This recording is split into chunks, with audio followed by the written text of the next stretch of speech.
हरे नमः. धर्माचा मूर्तिमान पुतळा, धर्माचा जणू मूर्तिमान पुतळा, भासे जना भूवरी, भासे जना भुवरी. दीक्षा देऊनि जो जगतिया, दीक्षा देऊनि जो जगतिया, बद्धास हो उद्धरी. बद्धास हो वाणीने वदता भागवती कथा, वाणीने वदता भागवती कथा, व्यासाप्रती भासला, व्यासावधी भासला. तो हा गुरु श्री जनार्दन असा, तो हा गुरु श्री जनार्दन असा, पाटांगणी शोभला. पाटांगणी सद्गुरुनाथ महाराज की जय. हरे नमः. सुतोवाच यो वै द्रोण्यश्री विप्लुष्टो नमातु रुदरे मृतः, अनुग्रहात भगवत कृष्णस्याद्भुतकर्मणः. भगवान वेदव्यास वर्णन करून सांगू लागले आणि सूत शौनकादिकांचा संवाद चाललेला आहे. याप्रमाणे सूताने सांगितलं, हे शौनकादिका हो, परीक्षित याच्यावरती जरी ब्रह्मास्त्राचा प्रयोग झाला, अश्वत्थाम्याने केला, तरी सुद्धा भगवंताच्या कृपेने तो वाचला आणि भगवंताची कृपा त्याच्यासोबत नेहमीच जणू काही सुदर्शन चक्राने जसं रक्षण करावं त्याप्रमाणेच होती. या परीक्षितीनं सर्व आपल्या राज्याची पाहणी केली. वेगवेगळ्या ठिकाणी जाऊन केतुमाल, त्याचप्रमाणे भद्राश्व, या सगळ्या वेगवेगळ्या वर्षामध्ये, म्हणजे वर्ष म्हणजे विभाग, या सगळ्या भारत भूमीवरती संचार करत करत त्या ठिकाणचे अनुभव घेतले. त्यानंतर या परीक्षितीचा विवाह त्याच्या मामाच्या मुलीशी झाला. उत्तर हा त्याचा मामाच्या मुलीशी त्याचा विवाह झाला आणि यानंतर त्याला 4 पुत्र उत्पन्न झाले. ज्याप्रमाणे पुढे वैयासिकेर जहो शिष्यो गंगायाम स्वकलेवरम. आणि मग थोडक्यात सांगतात सूत की एके दिवशी तो फिरत असताना त्याला ब्रह्म अर्थात ब्राह्मणाचा शाप झाला आणि तो सर्व संग परित्याग करून गंगा तटाकावरती आला. शुकाचार्याने त्याला ज्ञानोपदेश केला. हे ऐकल्यानंतर शौनकादिक म्हणतात, महाराज अहो, तुम्ही जी भगवंताची कथा सांगता ती खरोखर आनंददायक आहे आणि उपवर्णितम एतद् वा पुण्यम पारीक्षितम मया. तुम्ही जी या ठिकाणी कथा सांगता, भगवंताच्या निमित्ताने भगवंताच्या गुणाचं वर्णन या ठिकाणी करता, अवताराचं रहस्य सांगता, ही सगळी माझ्या दृष्टिकोनातून गुणकर्माशया कुंभ व्यास बुभू शुभेही, ती एवढी आनंददायक आहे की पुन्हा पुन्हा ऐकाविषयी वाटते. आणि ते म्हणतात, जीवसाम्यास सौम्य शाश्वती विशदम यशः. हे सूता, खरोखर तुमचं कल्याण हो. तुम्ही एवढी भगवंताची कथा अंतःकरणपूर्वक सांगता की त्या कथांच्या मधून आमच्या अंतःकरणामध्ये भक्तीचा प्रवाह संचलित होतो. आमच्या मनामधलं सगळं दुरित नष्ट होतं. जो भगवान, ज्याच्या चरणापासून गंगा निघाली आणि सगळ्या जगाला पवित्र करणारी ती गंगा, असा भगवान, त्याची कथा कोणाला पावन करणार नाही आणि कोण भगवंताच्या कथेमध्ये तल्लीन होणार नाही. कोणामृत, ते म्हणतात भगवंताच्या कोणामृतप्येंद्र सवित कथायाम महत्तमैकांत परायणस्य नांतम गुणानाम गुणस्य जगमुर योगेश्वरो स्वराये भवपादमुख्याः भवपात्ममुख्याः. ज्या भगवंताच्या पायापासून, अंगठ्यापासून गंगा निघाली, ती सगळ्या जगाला पवित्र कारक आहे, अशी भगवंताची एक साधी कृती आनंददायक आणि पुण्यकारक आहे. तर भगवंताचे आख्यानं सुद्धा तितकेच आनंददायक आहेत. म्हणून तुम्ही आम्हाला त्यांच्या कथा सांगा. अहो वयम जन्मभृतो, खरोखर आमचा जन्म आज पावन झाला. आमचे सगळे कुल पवित्र झाले. जे भगवंताच्या कथेमध्ये तल्लीन झालेत त्यांचा उद्धार झाला.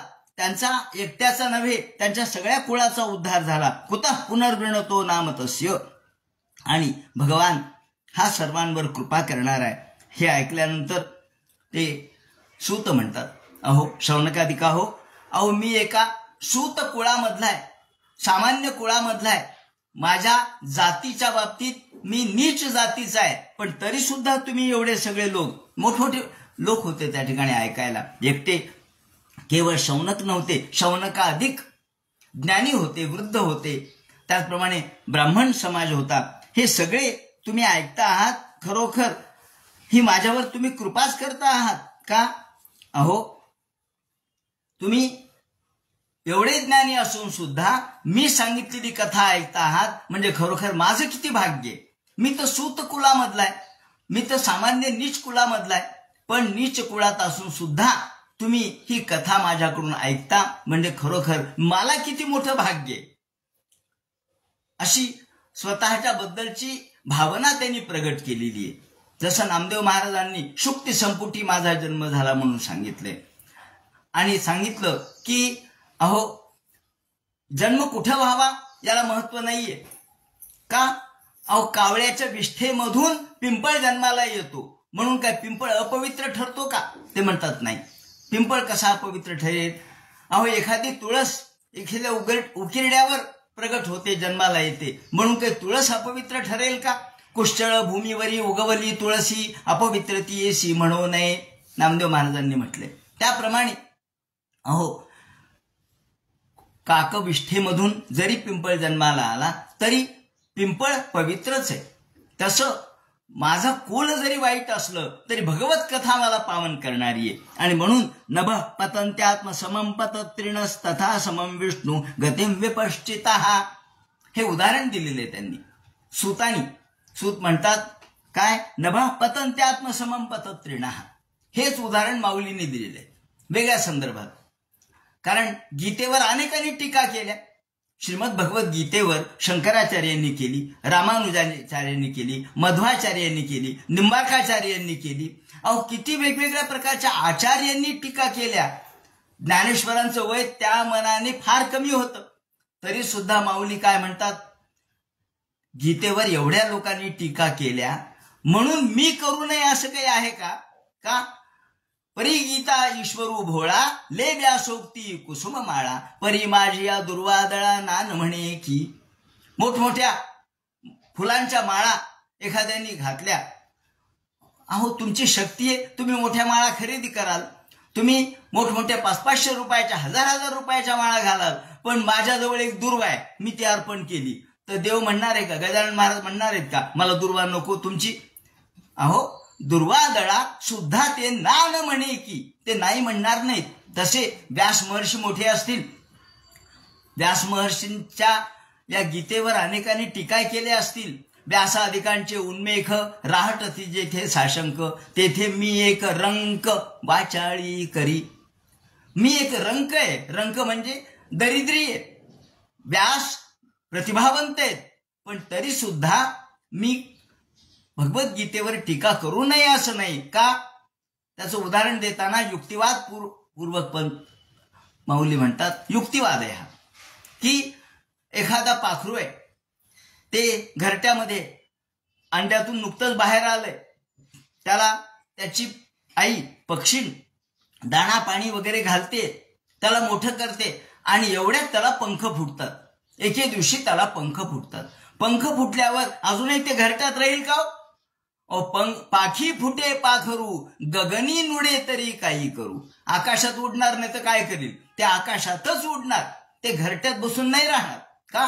त्याचे पंख आहेत, तो त्याच्या पद्धतीने उडणार. एखाद्याला राजहंसाचे चालणे जगी चालावे कवणे, आणि की ही कुंटेपणे चालावे की.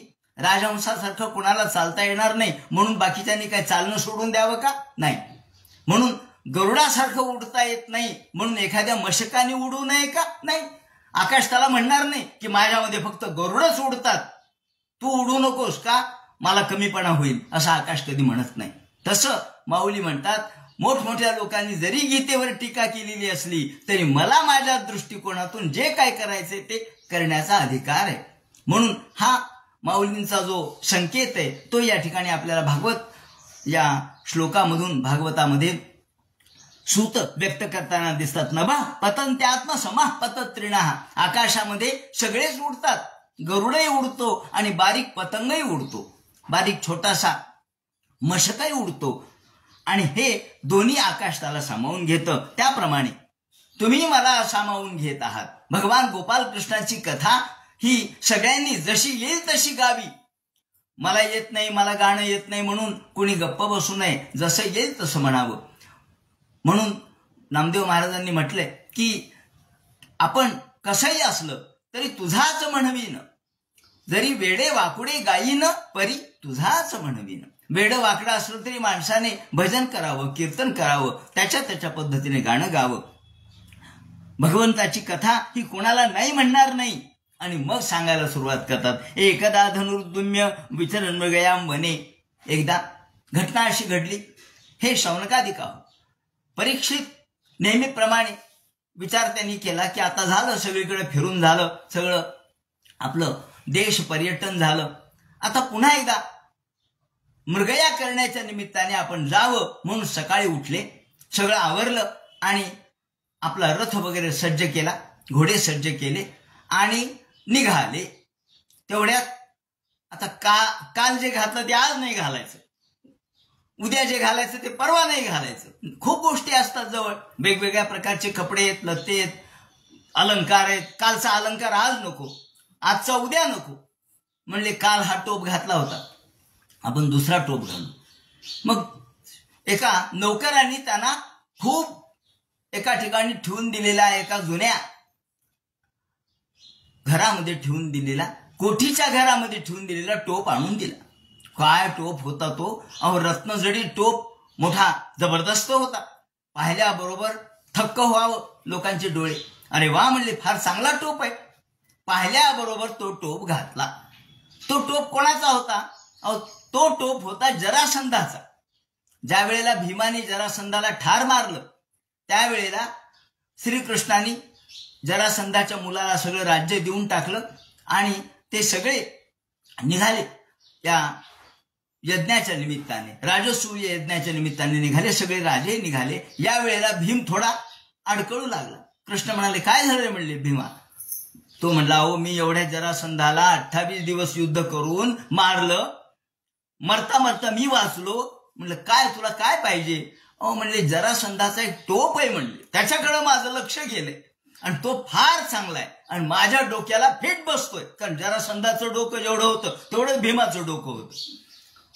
कृष्ण म्हणले अरे वाईट लोकांनी मिळवलेली संपत्ती आहे, दुष्ट लोकांच्याकडून मिळालेली संपत्ती घेऊ नको.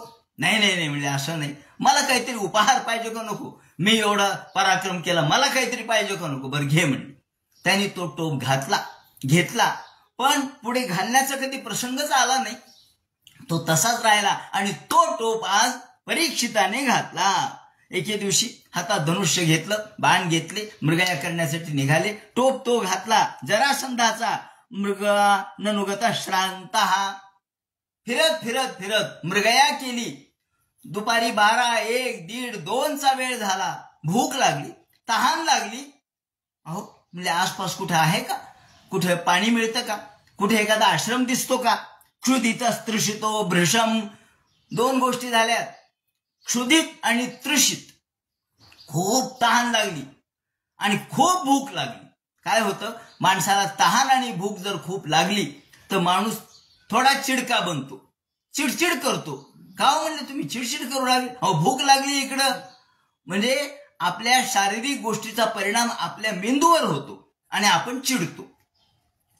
इकडं तिकडं पाहिलं, कुठे आश्रम दिसेना, कुठे पाणी दिसेना, कुठे नदी दिसेना, तलाव दिसेना. अरे म्हणले कसं काय नाहीये? जलाशय मचक्षाणः. कुठे जलाशय दिसला नाही आणि एवढ्यात एक आश्रम दूर होऊन दिसला. अरे म्हणले आश्रम आहे म्हटल्यानंतर आपल्याला नक्की पाणी मिळेल, निदान प्यायला पाणी मिळालं, एखादं फळ मिळालं, बस झालं. याप्रमाणे या पाणी मिळावं या हेतूने निघाले. आश्रमाच्या जवळ आले. हा आश्रम कोणाचा होता? हा आश्रम ज्या मुनींचा होता तो शमिक नावाचे ऋषी होते, त्यांचा हा आश्रम. हे शमिक ऋषी गाय आणि वासरू यांच्या तोंडून बाहेर पडणारा जो फेस आहे ते खात होते फक्त. हे शमीक जे होते ते अंगिरस कुळातले होते, अंगिरस गोत्रातले होते. आणि या शमीक ऋषीचं एक व्रत चाललेलं होतं. फक्त काय करायचं, जेवण खायचं नाही किंवा फळ प्यायचे खायचे नाहीत, फक्त गाई किंवा वासरू यांच्या तोंडातला जो फेस आहे तो खायचा आणि जीवन जगायचं. त्यांची पत्नी होती गौ नावाच्या पत्नीचं नाव एका ठिकाणी उल्लेख आहे, भागवतात उल्लेख नाहीये. दुसरीकडे गौ नावाची त्यांची पत्नी, ती दुसरीकडे कुठेतरी गेलेली होती. यांनी डोळे झाकलेले होते, मिलित लोचना, डोळे झाकून शांत समाधी लावलेला होता. हा गेला. आश्रमामध्ये आपल्याला आश्रम शब्द काय, श्रम हरणे, ज्यातून श्रम हरतात त्याला आश्रम म्हणावं. श्रम म्हणजे दुःख, श्रम म्हणजे आपल्याला होणारे कष्ट. तेव्हा आश्रम हा शब्दच त्याच्यासाठी आहे. श्रम परिहार जिथं होतो त्याला आश्रम म्हणावं. त्याला वाटलं त्या आश्रमात आपल्याला काहीतरी मिळेल. ददर्श मुनिमासीनम शांतम मिलित लोचनम. मुनी पाहिले, मुनी कोण आहे त्याला माहित नव्हतं. पाहिलं कुणीतरी एक महात्मा डोळे झाकून बसलेला आहे. अरे म्हणले डोळे झाकले, ठीक आहे आवाज देऊ आपण. आवाज दिला, अहो ऋषी महाराज, ऋषी महाराज, अहो ऋषी महाराज, मी राजा आलोय, मी परीक्षित राजा आहे, मला तहान लागलीय.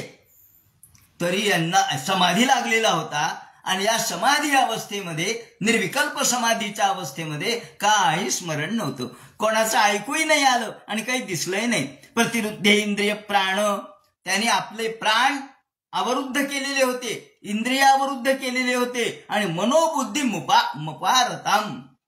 प्राण इंद्रिय प्राणामध्ये, प्राण मनामध्ये, मन बुद्धीमध्ये आणि ही बुद्धी आत्म्यामध्ये तल्लीन केलेली होती.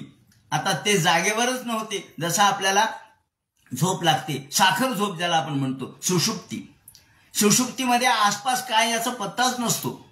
म्हणतात ना की निद्रेतासी सर्पतैसी उर्वशी.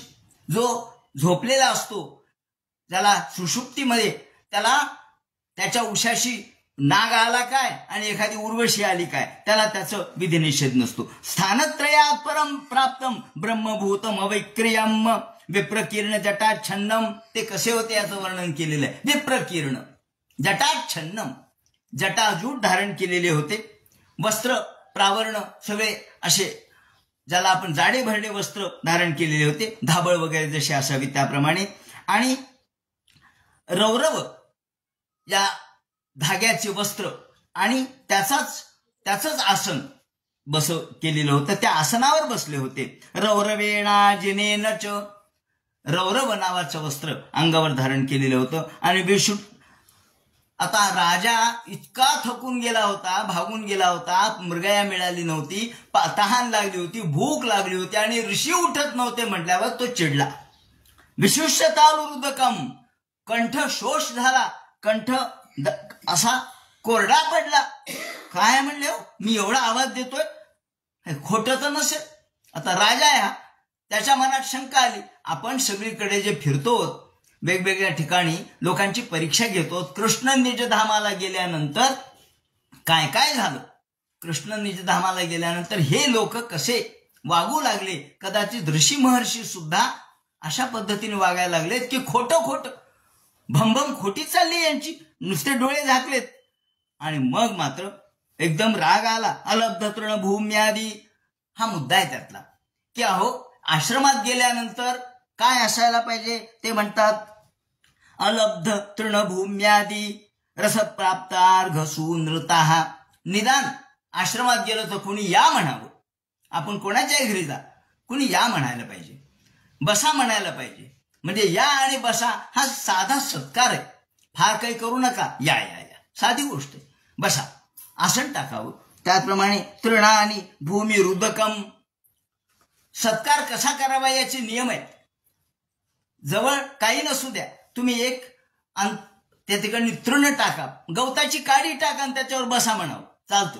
तृणादी भूमी रुदकम, पाणी द्या. काही जरी जवळ नसलं, पाणी तर देऊ शकता ना तुम्ही, पाणी द्या. जुन्या काळात गुळ पाणी देत होते. वाक् चातुर्य सुंदरता, आणि गोड बोलावं, वाक् चातुर्य आणि सुंदरता, सुनृता म्हणजे काय? गोड भाषा. ऋतंच सुंदरता वाणी, ऋतंच सुंदरता वाणी. वाणी कशी पाहिजे? तर गोड पाहिजे. म्हणून ते म्हणतात अलब्ध तृणभूमी आदी. इथं मी आलो, राजा विचार करतो, मला कुणी या म्हणलं नाही, कुणी बसा म्हणलं नाही, कुणी मला आसन टाकलं नाही, कुणी मला पाणी दिलं नाही, गोड शब्द तर बाजूलाच राहिले. एवढे शतांगे हे नोच्छदयंती कदाचन, हे काही आपल्याला प्राप्त झालं नाही. माझी अवज्ञा झाली. साधी गोष्ट आहे, बरोबर आहे. तो राजाच होता, सार्वभौम होता. त्याला वाटणं स्वाभाविक आहे की मी आलोय आणि कुणी माझी दखल घेतली नाही, माझी अवज्ञा झाली, माझा अपमान झाला, घोर अपमान झाला. अरे माझा अपमान. आणि मग मात्र राग आला. राग आल्याबरोबर अभूतपूर्व सहसा, भागवतकारांनी शब्द वापरलाय, असा राग त्याला कधीच आला नव्हता. अभूतपूर्व, यापूर्वी कधी आला नाही. कधी तो राग त्यांनी कधी केला नाही, कधी कोपिष्ट झाला नाही. का झाला असं त्याला काही कळलं नाही, पण झालं मात्र खरं. अभूतपूर्व सहसा क्षुत्रोड्या मर्दितात मनाहा. एकतर तहान लागली, भूक लागली, अपमान झाला, आणि हे समोर ऋषी असून उठे यात. काय करावं? खोटं तर नसेल यांचं. आणि मग ताबडतोब तिथे एक उरग, संस्कृतमध्ये शब्दाच्या व्युत्पत्ती फार चांगल्या आहेत. उर म्हणजे उर, छाती. ग म्हणजे गमन करणारा, छातीवरून जो गमन करतो तो नाग. उरग, ग म्हणजे गमन करणे. ख ग, ख म्हणजे आकाश, ग म्हणजे गमन करणे, ख ग म्हणून त्याला पक्षी म्हणतो आपण. उरग जो छातीने चालतो, सरपटत चालतो, तो अर्थात नाग. तिथे एक नाग मृत अवस्थेत पडलेला होता. तो त्यांनी धनुष्याच्या टोकाने घेतला आणि ऋषीच्या गळ्यात दिला टाकून. तो ऋषीच्या गळ्यात टाकून दिला आणि राजा तिथून निघून गेला. सतु ब्रह्म ऋषिरंगे गता सुमुरगम ऋषा, याप्रमाणे. आणि तो निघून गेला. खोटी समाधी असेल म्हणे, मृषा समाधी राहोसून किंवा क्षत्रबंधू भी.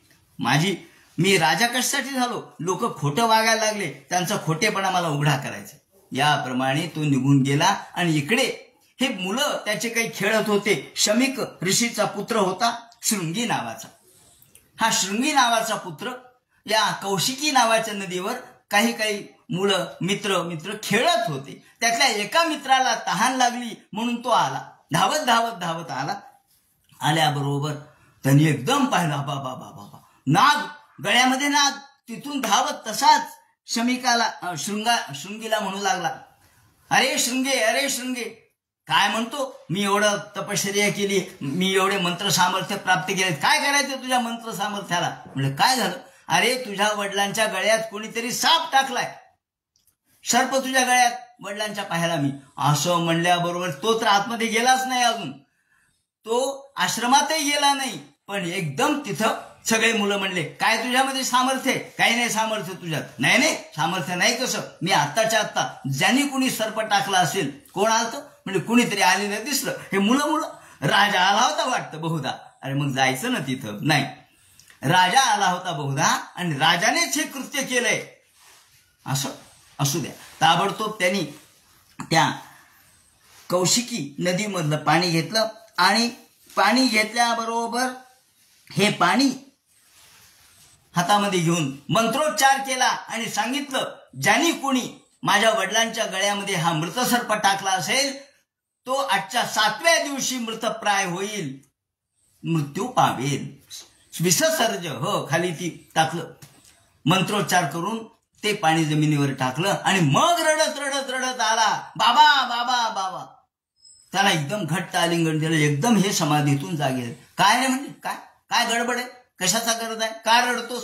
म्हणले बघा ना तुमच्या गळ्यामध्ये काय साप. असू द्या म्हणले, मेलेला आहे, त्याला काय होतं? घेतलं आणि फेकून दिला. नाही म्हणले, कोणीतरी असं कृत्य केलं. असू द्या म्हणले, जाऊ द्या. नाही मी त्याला शाप दिला. काय शाप दिला? मी शाप दिला की ज्यांनी तुमच्या गळ्यामध्ये हा मृत सर्प टाकला तो आजच्या 7व्या दिवशी मरेल. अरे अरे अरे अरे. ते म्हणले राजा आला होता आणि राजानी हे कृत्य केलंय, तू राजाला शाप दिलास? अहो बताहम महदत्न ते कृत. अरे चूक केली तू.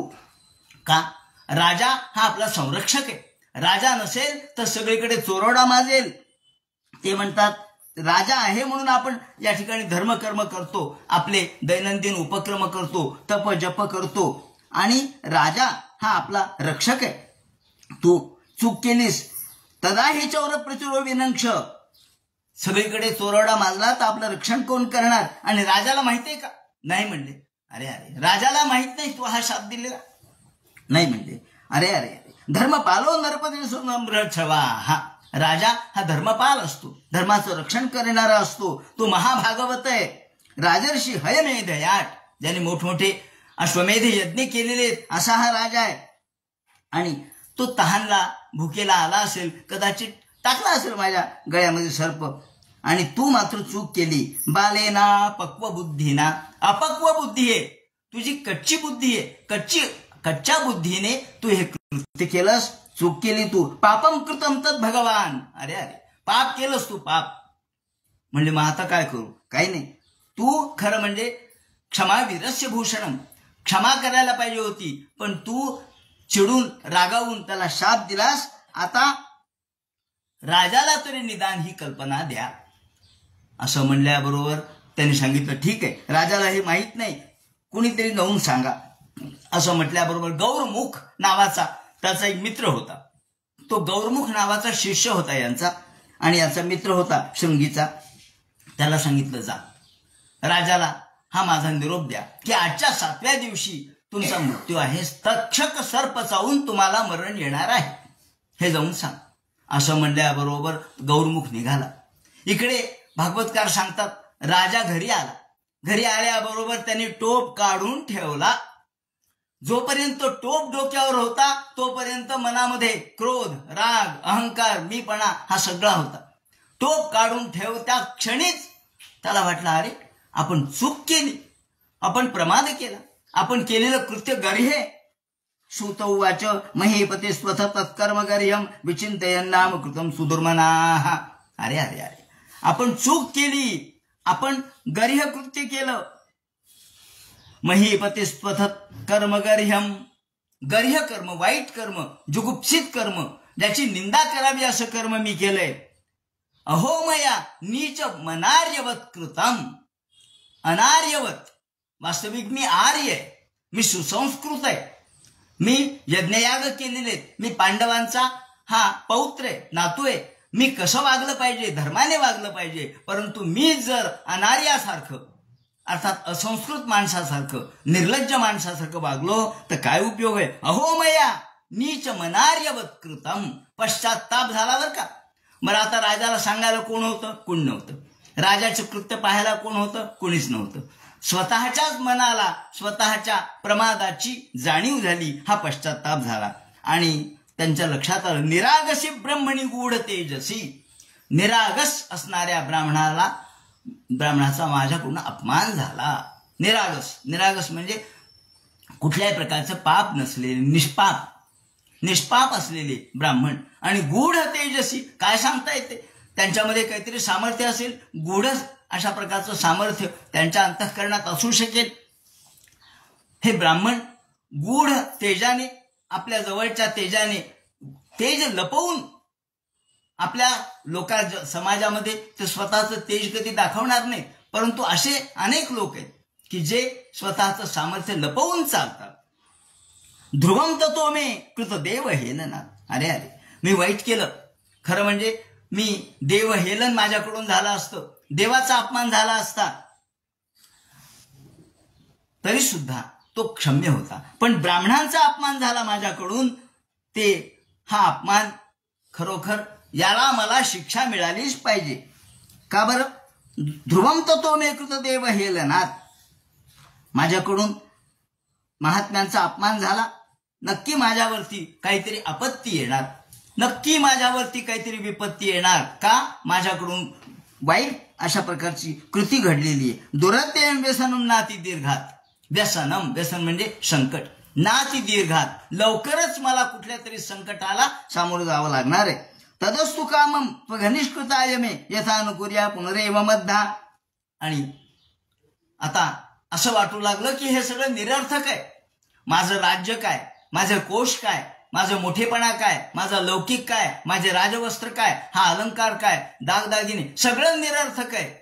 का? माझ्याकडून अपमान घडला ब्राह्मणाचा. न घडायला पाहिजे तो घडला. सचिंतयन्निथ. मग या ठिकाणी जुन्या काळामधली व्यवस्था अशी होती. आता तुम्ही म्हणाल हा राजा होता, राजाला कोण शिक्षा देणार आहे? राजाला कोण शिक्षा देणार? तर जुन्या काळामधली व्यवस्था अशी होती की मंदिरांचे कळस सगळ्यात उंच असत. म्हणजे राजगृहापेक्षा सुद्धा मंदिराचे कळस उंच होते. का? तर मंदिर हे धर्माचं प्रतीक आहे. सर्वांवर धर्माची सत्ता चालते. राजा सुद्धा एक जेव्हा राज्य अभिषेक होतो त्यावेळेला एक मंत्र असे म्हटले जातात. सगळे ब्राह्मण लोक राजाच्या हातामध्ये दंड देतात. दंड म्हणजे शिक्षा करण्याचा अधिकार राजाला आहे. त्याच्या हातात दंड देतात आणि राजाने म्हणायचं असतं की मला कोणी दंड करू शकत नाही. 3 वेळेला त्यांनी म्हणायचं अदंड्योस्मी, अदंड्योस्मी, अदंड्योस्मी. असं म्हणल्याबरोबर राजगुरू येतात, कुलगुरू येतात आणि कुलगुरू तो दंड धारण करून म्हणतात धर्मदंड्योसी, धर्मदंड्योसी, धर्मदंड्योसी. तू अदंड्य नाहीयेस, धर्म तुला दंड करणार आहे. तू असं समजू नको मी सार्वभौम आहे, मला कोण दंड करणार आहे. धर्म तुला दंड करणार आहे. आणि म्हणून मला जरी कोणी दंड करणार नसलं तरी धर्म माझ्यापेक्षा मोठा आहे. या ठिकाणी धर्माचं स्थान मोठं आहे. व्यक्ती मोठी नसते, धर्म मोठा असतो. म्हणून न साधुमेने न चिरेन तक्षका. आणि मग तेवढ्यात समोर चौकामध्ये तो गौरमुख आला आणि गौरमुखाने सांगितलं महाराज, राजेसाहेब, म्हणले काय? तुम्हाला शाप झालेला आहे ब्राह्मणाचा. आणि ब्राह्मणाने सांगितलं की आजच्या 7व्या दिवशी तुम्हाला तक्षक सर्प चावून मृत्यू येईल. हे ऐकल्याबरोबर ताबडतोब निघून गेला तो गौरमुख. राजाला पश्चात्ताप आत्ताच झालेला होता. त्यातून त्याला वाटायला लागलं बरं झालं देवानी मला शासन केलं, बरं झालं मला शाप झाला, आता हे सगळं निरर्थक आहे, सगळं सोडून द्या. आणि मग मुने सुतोक्तो निवृत्ती तक्षकाख्या, तक्षकात सर्प चावून मृत्यू आहे हे ऐकल्याबरोबर त्याला आनंद वाटला, विरक्ती निर्माण झाली. आणि मग तो म्हणला बस. आपल्या मुलाला बोलवून घेतलं, जन्मेजयाला सांगितलं हे राज्य तुझ्या ताब्यात, हा धन संपत्ती कोश सगळं तुझं आहे, राज्य तुझं आहे. मी निघालो. कुठे निघालात? मी गंगा तीरावर आता स्वतःचं आत्मकल्याण करण्यासाठी निघालो. कृष्णांग्री सेवा मी मन्यमान, मला कृष्णाची सेवा करायची, भगवंताची सेवा करण्यासाठी मी निघालोय. आणि तिथून हा राजा तिथून निघाला, तेथेच गंगेवर येऊन थांबला. आता या ठिकाणी गंगा कोणी म्हणतात तो यमुनेवर आला, काही भाष्यकार असं म्हणतात तो यमुनेवर आला, कारण हस्तिनापुरापासून यमुना जवळ आहे. त्या यमुनेला सुद्धा आपण गंगाच म्हणतो. तो यमुनेवर आला. आणि काही अभ्यासक म्हणतात नाही, तो गंगेवर गेला. तिथे लसत श्री तुलसी विमिश्र या ठिकाणी स्नान केलं. आणि जीव गोस्वामी म्हणतात हे यमुना नदीवरती आला म्हणून. कृष्णांग्रेरन्मपिधिका मुनेत्री पुन्हा ती लोकानुभयत्र शेषान. आणि भगवंताला नमस्कार केला, कृष्णाला नमस्कार केला, प्रायोपवेश धारण केला. प्रायोपवेश म्हणजे मरणव्रत. मृत्यू येईपर्यंत काही खायचं नाही, प्यायचं नाही, असं याला मरणव्रत म्हणतात, प्रायोपवेशन म्हणतात. हा प्रायोपवेशन सगळं सर्वसंग परित्याग करून आला.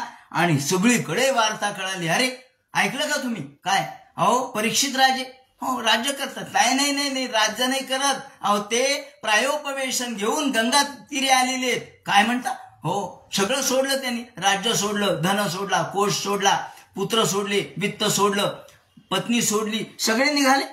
अहो ते साध्या केवळ वस्त्रावर, एका वस्त्रावरती आणि मरणव्रत धारण करून बसलेत. मुनिव्रतो मुक्त समस्त संगा. मुनिव्रत धारण केले. मुनिव्रत म्हणजे मौन व्रत धारण करून आणि फक्त भगवंताचं स्मरण तेवढं करायचंय. सगळं सोडून देऊन आले. तत्रोपजग भुवनम पुन्हा. सगळ्या जगाचं कल्याण भगवंत करतात. भगवंत सगळ्या जगाला पावन करतात. तेव्हा जे सगळ्या जगाला पावन करणारे असे ऋषी महात्मे, जगाला पवित्र करणारे महान ऋषी, महान द्रष्टे, महात्मे, मग राजर्षी आहेत, देवर्षी आहेत, तपस्वी आहेत, कांडर्षी आहेत, हे सगळे ऋषी त्या ठिकाणी आले. हे सगळे स्वयं हि तीर्थानी पुनंती संताः, स्वयं हि तीर्थानी, जे तीर्थाला तीर्थकत्व देतात, तीर्थत्व देतात, असे सगळे तीर्थाला सुद्धा पावन करणारे स्वयं हि तीर्थानी पुनंती संताः. मग त्यामध्ये कोण कोण आले? अत्री आले, वसिष्ठ आले, च्यवन आले. अत्री माहित आहे आपल्याला, जे दत्तात्रेयाचे वडील अत्री आले, वसिष्ठ, च्यवन महर्षी, त्यानंतर शरद्वान आले, अरिष्टनेमी आले, भृगु आले, अंगिरा आले, पराशर आले, व्यासांचे वडील पराशर आले, गाधीसूत म्हणजे विश्वामित्र आले, प्रत्यक्ष परशुराम आले, राम उतथ्य आले, इंद्रप्रमद आले. मागे आपण इंद्रप्रमदाचा उल्लेख केलेला आहे. हे इंद्रप्रमद सुद्धा वसिष्ठ गोत्रातले आहेत. वासिष्ठ त्यांचा जन्म ह्या धृताची अप्सरेपासून झालेला आहे. इद्मवाह आले, इद्मवाह हे अगस्त्याचे पुत्र आहेत. इद्मवाह तो या यज्ञामध्ये लागणाऱ्या ज्या गोष्टी असतात त्या आणण्यामध्ये फार पटाईत होता. यज्ञामध्ये लागणाऱ्या ज्या गोष्टी वस्तू असतात आहुतीला, ते आणण्यामध्ये पटाईत होता, म्हणून त्याला इद्मवाह असं नाव आहे. हा असा इद्मवाह आले. मेधातिथी आले, देवल आले, आर्ष्टिसेन आले, भारद्वाज आले, गौतम आले, पिप्पलाद आले. या पिप्पलाद हे पिंपळाचं आपण त्याचं वर्णन करतो. या शनीचं जेव्हा आपण स्तुती करतो, ही कोण असतात? पिंगलो बब्रो कृष्णवरो द्रोणतुकय महा सौरीश शनैश्चरो मंदा पिप्पलादेन संस्तुता. ते पिप्पलाद ज्या पिंपळ वृक्षाने त्यांचं रक्षण केलं, हे ज्याला आपण आपल्या लहानपणीच हे आईच्या पोटामध्ये होते आणि ज्या वेळेला इंद्राने यांच्या अस्थी घेऊन गेले दधीचीच्या, तेव्हा हे दधीचीचे पुत्र आहेत. दधीचीचे अस्थी घेऊन गेले तेव्हा हा पोटामध्ये होता आईच्या. पण दधीची ऋषी गतप्राण झाले, शेवटी आईनं सहगमन केलं, पण पोटामध्ये हा होता आणि तो त्याच्यातून बाहेर पडला. बाहेर पडल्याबरोबर मग आता आई नाही, बाप नाही, कोणी संरक्षण करावं? तर पिंपळाने संरक्षण केलं. चंद्राने त्याला अमृत पाजलं आणि मग लहानपणी इतकं दुःख सहन केलं यांनी. हा पिप्पलाद मोठा झाल्यावर म्हणला, मला एवढं लहानपणी जन्मतःच आई वडील माझे का गेले? मग सांगितलं की तुला यावेळेला 7.5 होती, जन्मतःच 7.5 होती, आणि म्हणून त्यांनी शनीला प्रसन्न केलं. आणि शनीला प्रसन्न केलं कोण असतात? पिंगलो बभ्रू कृष्ण रौद्रो तुको यमः सौरीश शनैश्चरो मंदाः पिप्पलादेन संस्तुतः. पिप्पलादाने त्याची स्तुती केली, शनी प्रसन्न झाले आणि मग सांगितलं तुम्हाला काय वरदान पाहिजे? तर पिप्पलाद म्हणला, मला वरदान एवढंच द्या, माझ्यासारखं दुःख जन्मतः कोणालाही देऊ नका. 7.5 जरी आली तरी जन्मतः ही 7.5, कारण मला त्यावेळेला मी अज्ञान होतो, अज्ञानावस्थेत 7.5 असती का म्हणे. जेव्हा ज्ञानी होईल, मोठा होईल तेव्हा ठीक आहे. तर तुम्ही जन्मतः ज्याला 7.5 येते त्याला त्रास देऊ नका माझ्यासारखा, असं पिप्पलादाने मागून घेतो. तो पिप्पलाद आहे हा.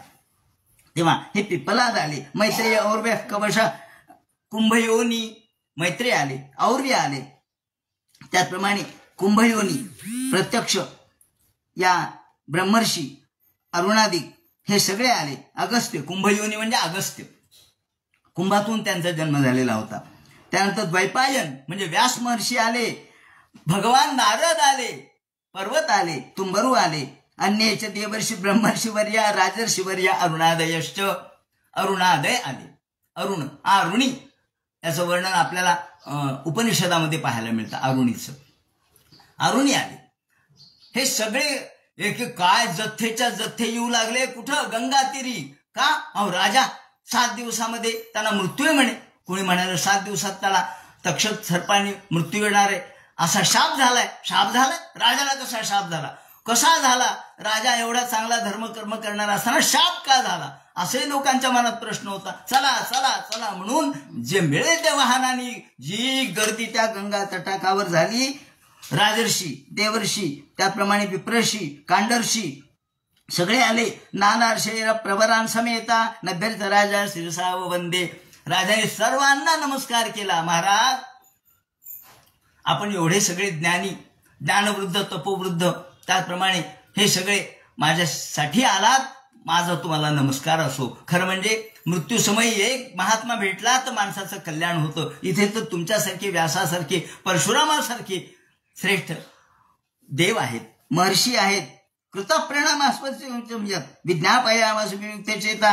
आणि हे सगळं सर्वांनी नमस्कार केल्याबरोबर राजा बोलू लागला, महाराज निर्वेद मूलो द्विजशाप रूपो. महाराज मला द्विजशाप झालेला आहे. तेव्हा या द्विजशाप, ब्राह्मणाचा जो शाप झाला, तो शाप कशामुळे झाला? माझ्या चुकीमुळे झाला. ते काही जरी झालं तरी आजच्या 7व्या दिवशी मला मृत्यू आहे. तेव्हा मला माझं काहीतरी कल्याण करायचंय, आत्मकल्याण करायचंय. तेव्हा तुम्ही माझा आत्मकल्याणाचा मार्ग सांगा. तुम्ही सगळे या ठिकाणी जमा झालेले आहात, कोणीही सांगा, मी हात जोडतो तुम्हाला. अशुद्ध ऋषीगणबाच्या परीक्षित आणि सगळे उपस्थित लोक बघू लागले एकमेकाकडे. राजा म्हणू लागला, अहो वयम धन्यतमा नृपाणाम. महाराज खरोखर मी धन्य झालो, मी आज खरं म्हणजे पावन झालो. का? तुमच्यासारखे मोठे महात्मे माझ्या समोर या ठिकाणी उपस्थित आहेत. मला एक जण ब्रह्मज्ञान सांगणारा असेल तरी सुद्धा माणूस मुक्त होतो. इथं तुम्ही एवढे सगळे ब्रह्मज्ञान सांगणारे आलेले आहात. निर्वेद मूलो द्विजाप रूपो यत्र प्रसुप्तो भयवासु धत्ते. मला भय कशाचं आलं? मला भय वाटत नाही मृत्यूचं. तुमच्यासारखे महात्मे मला ज्ञान सांगायला असल्यावर मला कशाचं भय आलं? पण सगळेजण मला ज्ञान सांगा म्हणल्यावर सगळे एकमेकाकडे बघू लागले. म्हणजे कोणी सांगायचं? व्यास महर्षी म्हणले, तुम्ही सांगा. पराशर म्हणले, व्यास महर्षी म्हणले, माझे वडील आहेत, वडील असताना मी काय सांगू? नाही म्हणले, परशुराम आहेत, त्यांच्यासारखे असताना आम्ही काय सांगावं? सगळेजण एकमेकाकडे बघू लागले. समागता सर्वत एव सर्वे वेदाय यथा मूर्तीधरा स्त्रीपृष्ठे नेहात वा मूत्र कशश्चनार्थ ऋते पर अनुग्रहमात्मशीलम. सगळेजण बघू लागले. एवढ्यात काही क्षणामध्ये तत्राभवत भगवान व्यासपुत्रो प्रत्यक्ष शुकाचार्य आकाशामधून. ते म्हणतात सहज यदृच्छया, मुद्दाम आले नाहीत, यदृच्छया जाता जाता सहज खाली पाहिलं, सगळे लोक जमा झालेले पाहिलं, खाली उतरले. तत्राभवत भगवान व्यासपुत्रो यदृच्छया गा मटमानोनपेक्षा. गगनामध्ये फिरत असताना, मुक्त संचार करत असताना सहज वृत्ती पाहिली, खाली सगळे लोक जमा झालेले पाहिले, म्हणून सहज वाटलं म्हणून आले. राजासाठी म्हणून नाही आले, सहज आले.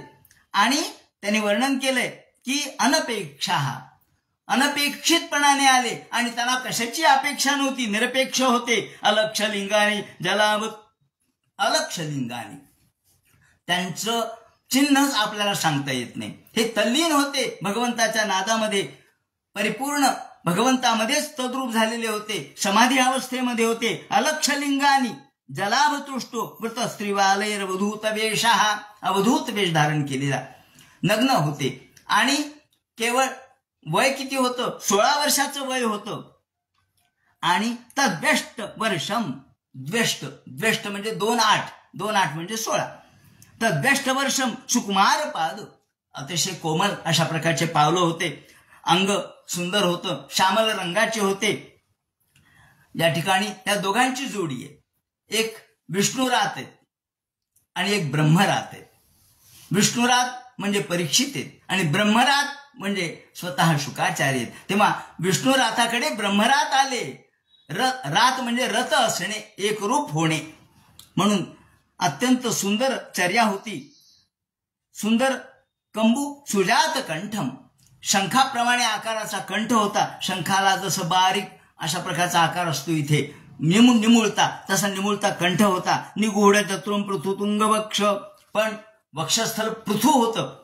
छाती रुंद होती. वल्गूदरंच, आणि या ठिकाणी नाभी अत्यंत सूक्ष्म खोल होती. आणि वल्गूदरंच, त्या ठिकाणी 3 अशा प्रकारच्या वळ्या होत्या.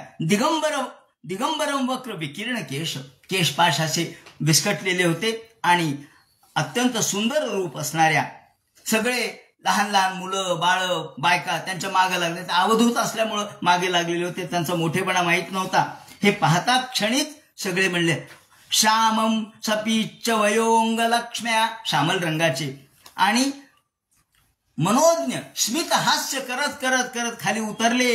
ते उतरल्याबरोबर सगळे उभे राहिले. व्यास महर्षी सुद्धा उभे राहिले, कारण निवृत्ती रत होते.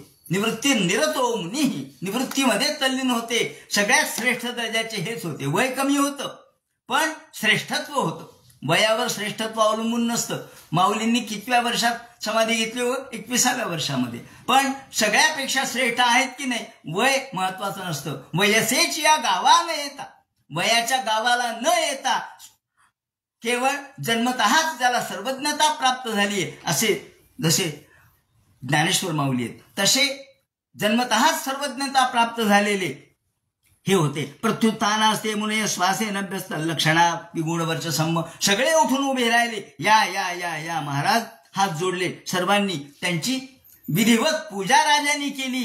राजांनी त्याला आसन दिलं, पूजा केली. स विष्णू राहतो तिथे आगताय. अतिथी आले. अतिथी म्हणजे तिथी न पाहून जो येतो त्याला अतिथी म्हणतात. तिथी पाहून आला तर त्याला अभ्यागत म्हणतात. जो आपण निश्चित ठरवून आले त्याला अभ्यागत म्हणावं. अतिथी त्याला म्हणायचं नाही. आपण कशाला अतिथी म्हणायला लागलो. जो तिथी न सांगता न ठरवता जो एखादा आला तर त्याला आपण अतिथी म्हणतो. म्हणून स विष्णू राहतो तिथे आगताय तस्मै सपर्याम शिरसाजहार. अगदी मस्तक पायावर ठेवून नमस्कार केला. आणि ततो निवृत्ताय बुधा स्त्रियोर्भका महासने सोप विवेश पूजिता. पूजा अर्चा वगैरे केली. अर्घ्यपाद्य विष्टरांनी पूजा केली. प्रशांत मासीन मकुंठमेध.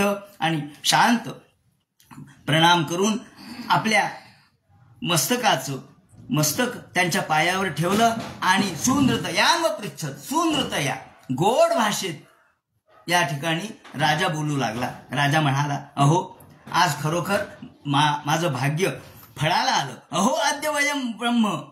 आमच्या सर्वांचं महत्भाग्य फळाला आलं. का? तुमच्यासारखे श्रेष्ठ महात्मे पुरुष न बोलावता या ठिकाणी आले. कृपया अतिथी रूपेण भवद तीर्थकाकृता. ही जागा तर गंगेची आहेच आहे, पण तुम्ही या गंगेला पवित्रता आणली. तुम्ही या भूमीला पवित्रता आणली. तुम्ही माझं जीवन पवित्र केलं. का?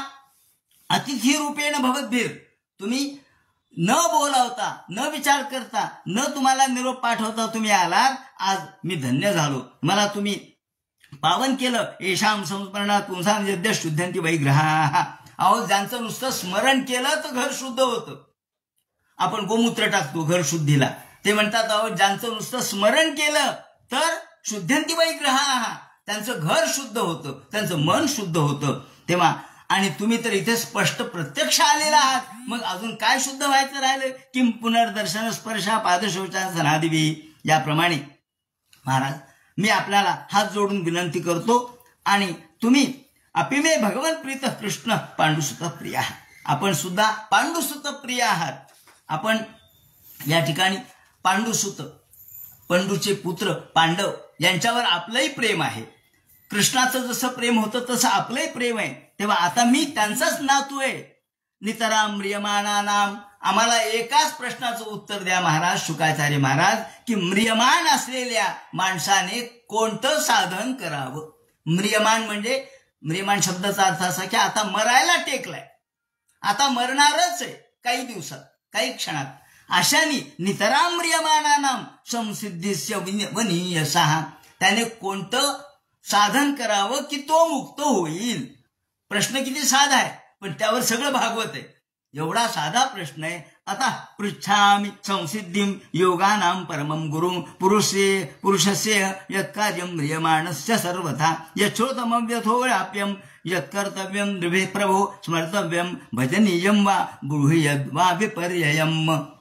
काय केलं म्हणजे तो मुक्त होईल. जो म्रियमान आहे, जो मर्त्य आहे. आता म्रियमान शब्दाचा अर्थ जरी तसा असला तरी खरा अर्थ असा आहे संकेताचा, की जो जो जन्माला आला तो मरणारच आहे. मग आज नाही अद्य वाद्य शतांतेवा. आज नाही तर 100 वर्षांनी माणूस मरणारच आहे. सगळेच आपण म्रियमान आहेत. म्हणून सगळेच आपण मर्त्य आहोत. मर्त्य म्हणजे म्रियमान. मरणच आपल्या समोर ठेवलेलंच आहे, त्यातून सुटका नाही. म्हणून आपल्या सर्वांसाठी कोणता धर्म आहे, कोणतं साधन आहे असा प्रश्न त्यांनी विचारला. आणि हे ऐकल्याबरोबर हे नूनं भगवतो ब्रह्मन. अहो तुम्ही गायीची धार काढेपर्यंतच एखाद्या ठिकाणी थांबता, केवळ काही सेकंद. गायीची धार म्हणजे पाहणा सुटलेला असतो, पाहणा फुटलेला असतो, म्हणून तिचा पाहणा खंडित करायचा नाही, म्हणून तुम्ही तिथं थांबता. म्हणून भगवतो ब्रह्मन ग्रहेषु ग्रहमेधिनाम न लक्षते ह्यवस्थानमपि गोदोहनं क्वचित. हे ऐकल्याबरोबर एवमाभाषित पृष्ठ सराज्ञाश्लक्षणया गिरा प्रत्यवाच धर्मज्ञो भगवान बादरायणीही. हे ऐकलं आणि हसले.